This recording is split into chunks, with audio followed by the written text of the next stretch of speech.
Xavi, ya me queda claro el primer gran error de los inversores, que es dejarse llevar por las emociones.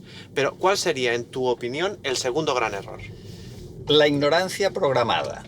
De hecho, se dice que los inversores tienen poca cultura financiera. También se dice que esta fue una de las grandes razones de la gran crisis del 2008. Puede ser que sea cierto, pero es verdad que muchos inversores hacen grandes esfuerzos para no querer entender. ¿A qué te refieres? Pues mira, te lo explicaré con un ejemplo. Un amigo mío decidió invertir en renta variable Ujú. y me comentó, digo, mira, yo lo tengo claro, sé que habrá volatilidad, que habrá fluctuaciones, pero a largo plazo en bolsa es donde se gana más dinero. Ujú. Pues perfecto. Pasaron 2 días, no 2 meses o un año, no, 2 días. Y me llamó por la noche diciendo, oye, ¿estás viendo el telediario? La bolsa ha bajado un 2%.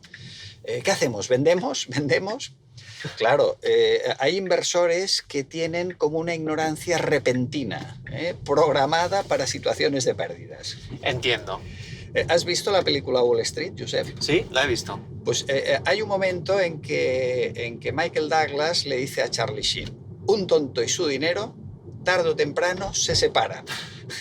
Pues eso, los conceptos técnicos en mercados financieros no son tan complejos, pero cuando las cosas van mal, la ignorancia es un gran comodín que se utiliza en estas situaciones. Es una gran excusa para explicar el por qué se ha perdido.